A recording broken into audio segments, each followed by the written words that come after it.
4절에서 5절 보겠습니다. 누가복음 15장 4절에서 5절. 너희 중에 어떤 사람이 가지고 있다. 양 100마리를. 그런데 그것들 중에 한 마리를 잃어버리고 있다. 그는 그 들 안에 99마리를 두지 않겠느냐? 그리고 그는 찾게 되고 있다. 잃어버리고 있는 그 자체를 찾을 때까지. 그 자체는 양 한 마리죠. 근데 이제 그 자체라고 양이라고 여기 이야기를 안 해요. 그 자체라고 이야기해요. 그러니까 비유죠. 여기에다가 우리가 찾는 것을 주님이 찾는 것을 하나님이 찾는 것을 여기다 집어넣어도 되겠죠. 나와 여러분을 집어넣을 수도 있어요.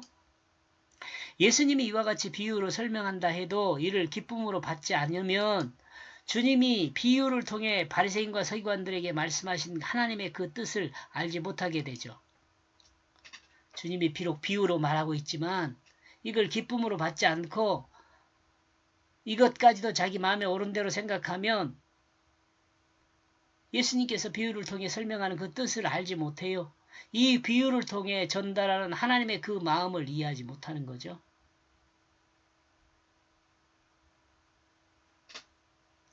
너희 중에 어떤 사람이 양 100마리가 있다. 그런데 한 마리를 잃어버려 99마리가 되었다. 이런 상황에서 100마리를 채우기 위해 너희 같으면 잃은 양 한 마리를 찾지 않겠느냐고 질문하죠.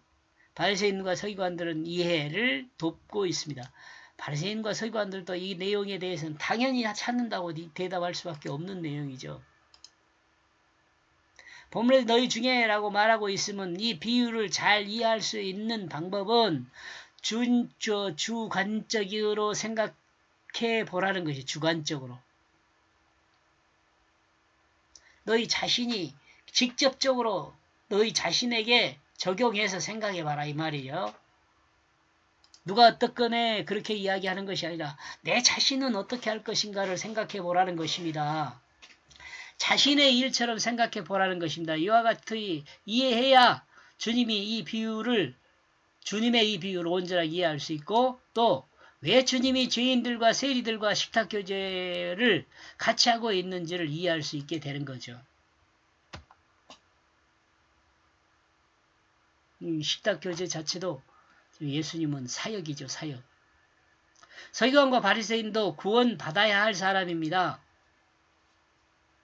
왜냐하면 이들 또한 성경을 바르게 이해하지 못하고 있습니다. 그러므로 하나님의 뜻을 알지 못하고 있습니다. 그러므로 하나님의 뜻이 아닌 자기중심 곧 자기 마음에 옳은 대로 행하고 있죠.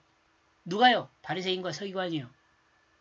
이는 여전히 죄를 알지 못하고 회개하지 않는 것이며 자기 중심이 죽고 예수 생명으로 부활해야 한다는 것도 모르고 있는 거죠. 지금도 알고 있는 사람이 얼마 없어요. 목사님들도 이 내용 잘 몰라요. 이야기하면 좀 생소한 이야기래 이렇게 알아듣겠죠. 그러므로 서기관과 바리새인들도 구원받아야 할 대상이라는 것을 우리는 늘 이해해야 합니다. 우리도 이렇게 될 수가 있어요. 하나님 말씀 잘 읽고 하나님 뜻을 잘 이해하고 하나님이 허락한 영원한 생명의 나라에 안착하시기를 주님의 이름으로 축원합니다. 아멘. 5절 그리고 그가 찾아 그 자신의 두 어깨에 그것을 메고 즐거워하고 있다. 양 한 마리를 찾은 사람의 기쁨을 충분하게 표현하고 있습니다. 그 모습은 죄인이 회개했을 때 기뻐하고 즐거워하는 주님의 모습이라고 생각해 볼 수 있습니다. 100마리가 채워져서 기쁜 것이 아니라 잃어버린 양 한 마리를 찾아서 기쁜 것입니다. 여기까지 보겠습니다. 고맙습니다.